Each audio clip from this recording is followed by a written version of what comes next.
Hi, this is Lucia with The Art of Love. Today, I would like to answer the million-dollar question, what is your ex thinking during no contact? Wouldn't you like to know?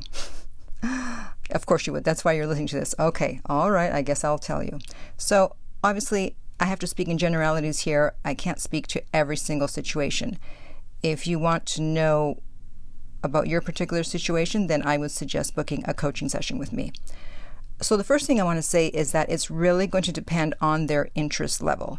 Because if someone has absolutely decided that it's done, it's over with, and their interest level is super low, then it's going to be different than someone whose interest level is closer to 50%. Now, obviously, their interest level was below 50, otherwise they wouldn't have broken up with you. But it's not like people break up with you as soon as it gets to 49. They may stick around for a couple of months, a couple of weeks, and it may be at 40, it may be at 35. So it's really going to depend on their interest level and when they broke up with you. Obviously, it'll be a lot easier to get back with them if their interest level was closer to 50 rather than if it was 10. So the first thing that they're probably going to be thinking is that I'm free. It's over. Yay. No more drama. They feel like they had to do it. They had no choice. They're justifying it to themselves. And so at first, they're relieved and happy. People always ask, well, are they thinking of me? Are they going to forget about me? And that just makes me laugh. You know, they just broke up with you. It's not like they just had a lobotomy and now you don't exist. John who? No, I don't know that person. Of course not. Come on. Especially if you had a long relationship. Obviously, if it was 2 weeks or a month, well, that might be a little more difficult. But if you had a relationship, an actual relationship, then you were a part of their life. And everything will remind them of you. So if you had breakfast together every morning, they're going to be having breakfast alone and they're going to notice your absence. If there was a particular TV show you guys used to watch together or things that you did together, little rituals, they're obviously going to feel your absence. And many things are going to remind them of you. Presents that you bought them, photos on social media. The last time that someone broke up with me, I had actually sent him photos because we had gone out a few days before that. And I sent him the photos. So then he broke up with me 2 days later, and there were some fresh photos of us together. So they're not going to forget about you, and they are going to be thinking of you. One thing they're going to be thinking is that they can have you back at any time.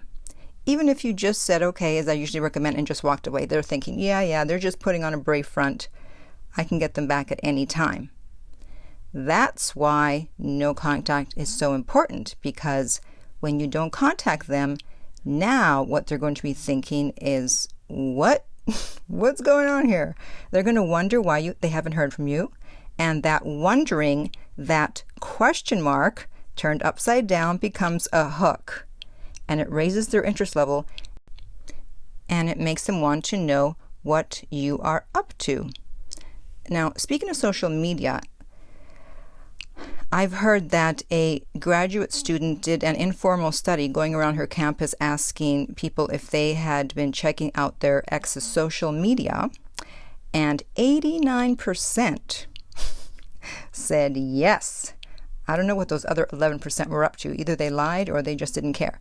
So your ex is going to be checking out your social media. Just because they're not contacting you, it doesn't mean they're not wondering what you are up to, especially if you're not contacting them. And then that is when the tables start to turn, because they haven't heard from you. They have reminders of you in their life. So they're curious, but curiosity isn't enough at this point to want you back. However, it's definitely a good first step. They're going to start to wonder if you're gone for good, if maybe they made a mistake. They're going to start to second guess themselves. And this is when they reach out to test to see if you're going to respond, just to make sure you will respond. That's why I say do not respond when your ex first reaches out. Don't appease their anxiety. You have to let it build unless they say something substantial, which, you know what, they usually don't. Okay, don't expect them to say something substantial in the first text. Usually it's just, how are you? Or, hey, what's up? Or, please let me know you're okay. You don't need to respond to any of those. I want to read a small section here from one of my favorite books called More Love Tactics. And it says, if you want someone to really want you, you've got to be willing to hold off from reassuring them long enough to give them a chance to experience some pain over you. If the one you want doesn't have the power to make you miserable, they don't have the power to make you happy either. So in experiencing that anxiety, when you don't respond to them, they're going to start interpreting that as being interested in you and caring for you and still loving you. Otherwise, they wouldn't be upset that you don't respond when they reach out. So at this point, they may start to freak out a little bit. And I have another quote from Love Tactics, the first book. And my friend Tom McKnight, he wrote, while people disrespect that which they have in the palm of their hand and are attracted to that which they can't get, they become absolutely frantic with desire over that which they already possess but are in danger of losing. Now, they don't possess you anymore, but they still feel like they do in the sense that they ended it, and so they feel they can get you back anytime. However, by building up their anxiety, by not responding right away when they contact you, now they're not so sure that they can get you back. And that's when their interest level starts going up. This is why you want to hold off on reassuring them. Some other things that your ex is going to be thinking is, how can I get them back and still keep my dignity, ego, and pride intact? They may want you back, but since they were the ones that broke up with you, they would prefer if you would contact them, because obviously everyone has an ego. And so they're trying to figure out how to manipulate things to get you to contact them. That's why they'll start liking your photos on social media, sending little hints here and there, because they don't want to have to be the one to reach out. Of course, they're going to be thinking that they miss you at times. At other times, they're going to be fine. They're not going to miss you. They're going to be like a yo-yo, especially in the beginning, up and down, up and down. Sometimes they'll miss you, sometimes they won't. And that's why when they reach out in the beginning, it's because they do miss you. But then when you reassure them that you're there, then they're okay and they don't miss you. And that's why they then disappear. And you wonder, why did they contact me? That's why.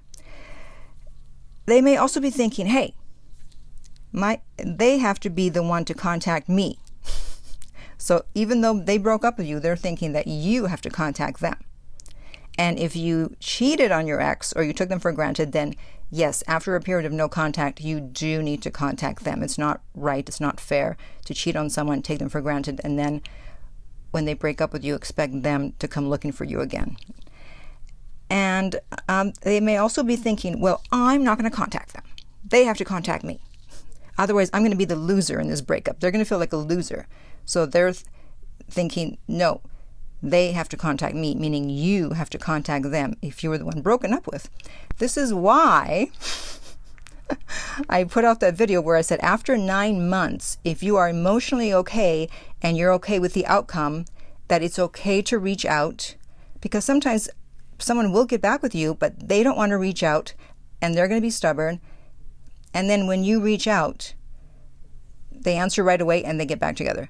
But I don't suggest doing that until at least 9 months has passed. We want to give them lots of time to decide to reach out. And also you need to heal and be okay with whatever outcome, so that if they don't want to get back with you, if they don't respond to your text or call, you're fine and it's not a setback for you. So if you would like information about your situation, find out what your ex is thinking, you can contact me about private coaching at theartoflove.net. If you're listening on YouTube, please like and subscribe. If you're listening on iTunes, I would appreciate if you would leave a review. And finally, remember that love inspires, empowers, uplifts, and enlightens.